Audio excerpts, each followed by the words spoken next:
Bonjour, c'est une grande joie d'être avec vous pour ce temps de lecture divine. Aujourd'hui, c'est le 19 août 2021, c'est jeudi de la 20e semaine du temps ordinaire et nous célébrons la mémoire facultative de Saint Jean Eudes. Aujourd'hui, pour la première lecture, nous avons le livre des Juges, chapitre 11, du verset 29 au verset 39.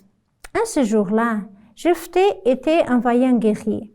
L'Esprit du Seigneur s'empara de lui, et il traversa le pays de Galaad et Manassé, et Mispa de Galaad. De là, il passa la frontière des fils d'Ammon. Jephthé fit alors ce vœu au Seigneur. Si tu livres les fils d'Ammon entre mes mains, la première personne qui sortira de ma maison pour venir à ma rencontre, quand je reviendrai victorieux, appartiendra au Seigneur, et je l'offrirai un sacrifice d'holocauste. Jephthé passa chez le fils d'Ammon pour les attaquer, et le Seigneur les livra entre ses mains. Il les battit depuis Aroër jusqu'à proximité de Minit et jusqu'à Abel-Kéramim, soit le territoire des 20 villes. Ce fut une très grande défaite, et les fils d'Ammon durent se soumettre aux fils d'Israël. Lorsque Jephthé revint à Mispa, comme il arrivait à sa maison, voici que sa fille sortit à sa rencontre en dansant au son des tambourins. C'était son unique enfant. En dehors d'elle, il n'avait ni fils ni fille. Dès qu'il l'aperçut, il déchira ses vêtements et s'écria « Hélas, ma fille, tu m'accables. C'est toi qui fais mon malheur. J'ai parlé trop vite devant le Seigneur, et je ne veux pas reprendre ma parole. » Elle lui répondit « Mon père, tu as parlé trop vite devant le Seigneur. Traite-moi donc selon ta parole, puisque maintenant le Seigneur t'a vengé de tes ennemis, le fils d'Ammon. » Et elle ajouta, « Je ne te demande qu'une chose. Laisse-moi un répit de 2 mois.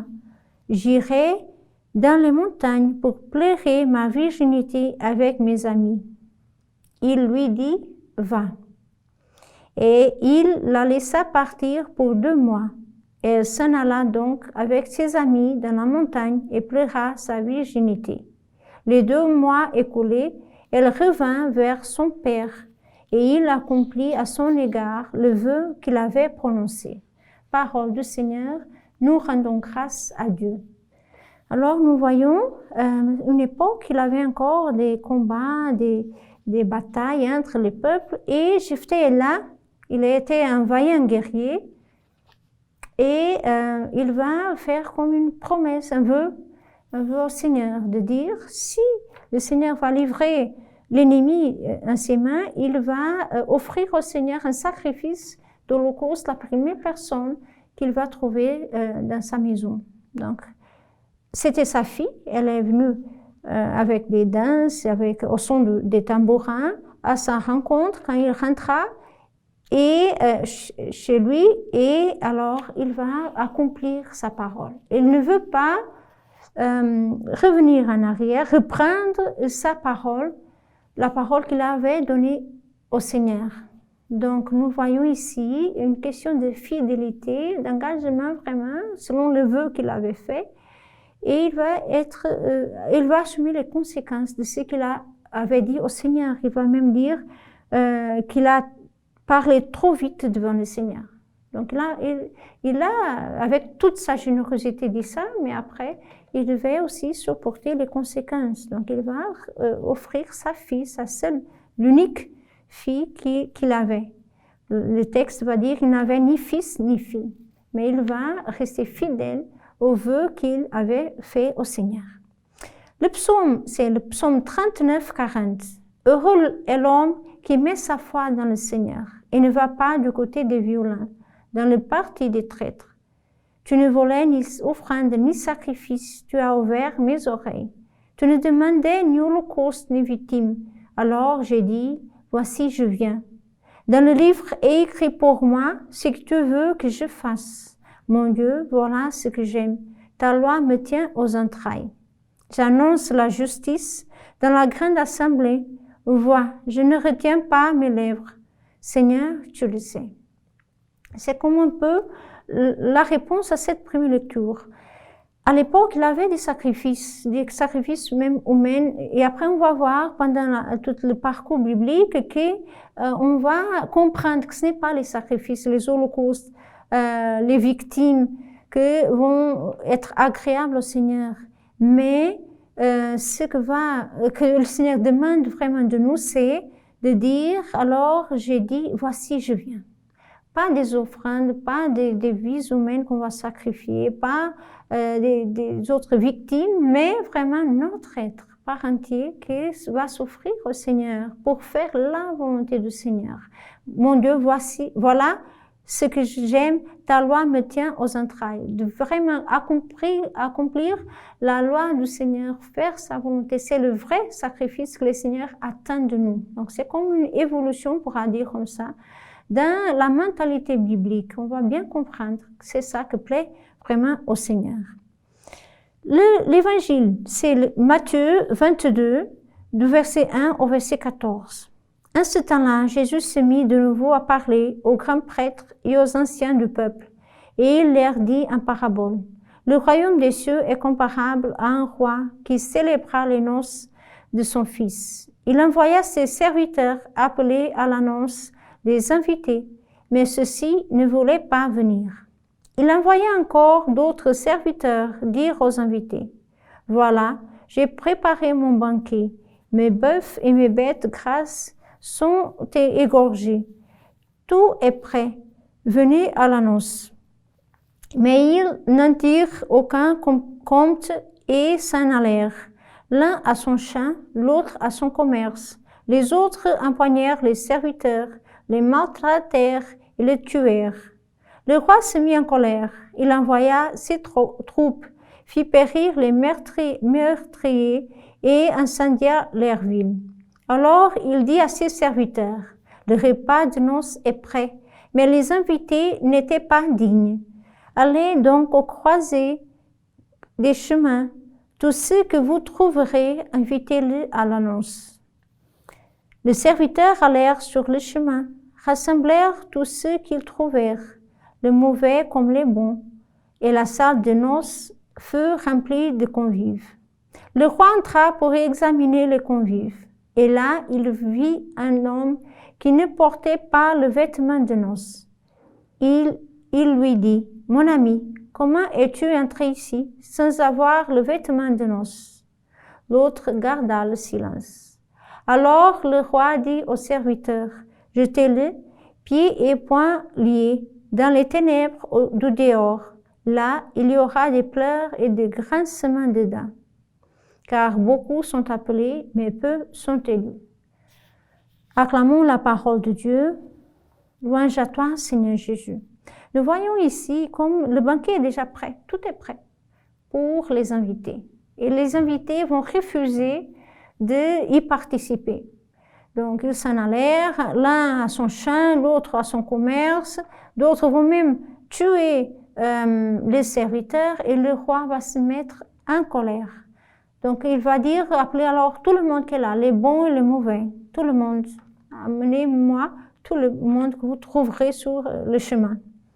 Et même comme ça, il y aura un homme qui n'était pas prêt pour participer aux noces. Qu'est-ce que le Seigneur veut nous dire? D'abord, de ne pas avoir un cœur endurci envers ce que le Seigneur est en train de nous offrir. Les noces signifient cette communion éternelle avec le Seigneur, un repas de communion, d'intimité avec le Seigneur. C'est le bonheur éternel que Dieu a tout déjà préparé. Et souvent, on va s'excuser, on va penser à nous-mêmes, à nos affaires, et on ne va pas être disponible pour participer au banquet. D'autres fois, le Seigneur va nous inviter, va nous offrir même les portes, et même comme ça, on ne va pas se rendre compte qu'on doit toujours être prêt pour y participer. Signifie que le Seigneur va, c'est la fin de l'évangile, va appeler beaucoup. Beaucoup sont appelés, mais peu sont élus. Signifie qu'on doit, nous faisons partie de ce groupe-là qui a été appelé. La parole nous a été annoncée, on a reçu déjà le sacrement. Le Seigneur nous invite à chaque jour à participer, mais il faut aussi une adhésion intérieure, une adhésion personnelle, un engagement aussi à notre niveau de dire moi je veux participer, moi je veux être digne d'y participer. Donc il a toujours une réponse que le Seigneur attend de nous, une réponse d'amour. Le Seigneur ne veut pas nous obliger à participer à sa vie et à la vie divine et à la vie éternelle un jour. Non, le Seigneur nous invite, mais c'est à nous d'être prêts pour y participer. Donc c'est aussi notre responsabilité de donner la bonne réponse à cette invitation. Le saint qu'on célèbre aujourd'hui, c'est Saint Jean Eudes. Né en France en 1601, il a été ordonné prêtre et a passé plusieurs années à prêcher dans des paroisses. Il a fondé 2 congrégations, l'une pour la formation sacerdotale des séminaristes et l'autre pour l'éducation des femmes dont la vie chrétienne était en danger. Il a encouragé avec un zèle particulier la dévotion au cœur de Jésus et de Marie. Il est mort en 1680. Donc cette dévotion qui a commencé à cette époque au cœur de Jésus et de Marie. C'était lui aussi qui a encouragé avec un zèle particulier cette dévotion. Donc on voit comment le souci pour la formation sacerdotale et aussi pour l'éducation des femmes à l'époque, c'était très important de faire ça. Et la patristique d'aujourd'hui, nous avons le sermon de Baudouin de Fort sur la salutation à Marie. Le Seigneur fera germer la justice. La salutation de l'ange par laquelle nous saluons chaque jour la bienheureuse Vierge Marie avec ferveur, nous ajoutons habituellement « Et bénis le fruit de ton sein ». Cette phrase, Élisabeth, après la salutation de Marie, l'a ajoutée comme pour reprendre la fin de la salutation de l'ange. « Tu es bénie entre les femmes et bénis le fruit de ton sein ». C'est le fruit dont parle Isaïe.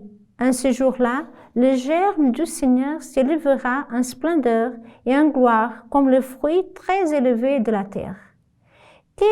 Quel est ce fruit, sinon le Saint d'Israël, lui-même semence d'Abraham, germe du Seigneur et fleur qui s'élève de la racine de Jessé, fruit de vie auquel nous avons eu part.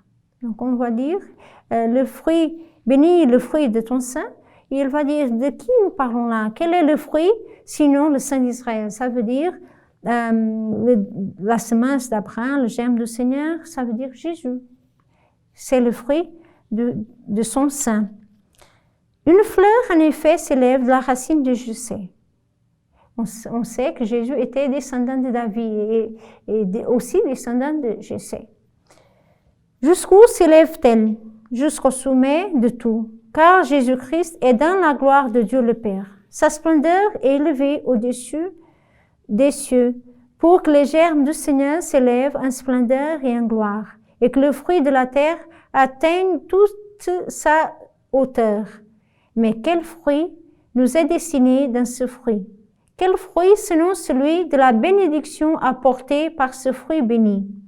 En effet, de cette semence, de ce germe, puis de cette fleur est sorti un fruit de bénédiction qui parvint jusqu'à nous.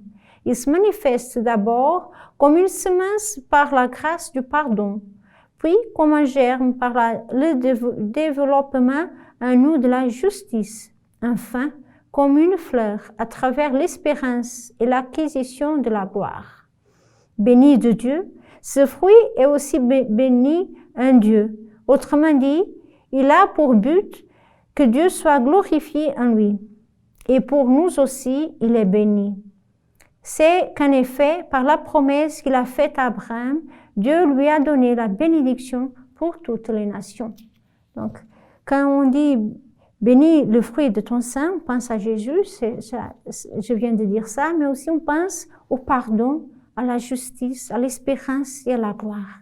Dieu Jésus est béni de Dieu, c'est vrai, mais pour nous apporter à nous aussi la bénédiction. Donc, en ce jour, on a vu comment on doit offrir le vrai sacrifice, l'holocauste, la victime que plaît au Seigneur, c'est de dire, voici je viens je viens pour faire ta volonté, Seigneur. Et en même temps, d'être toujours prêt pour participer à ce repas des noces, d'être prêt disponible intérieurement, c'est vrai, mais aussi notre cœur d'être libre, sans péché, pour bien accueillir, pour bien participer à cette communion que le Seigneur nous appelle déjà à vivre, mais dans cette certitude qu'un jour on va célébrer les noces éternelles aussi dans le ciel. Que le Seigneur nous bénisse et nous garde, lui qui est Père, Fils et Saint-Esprit. Amen.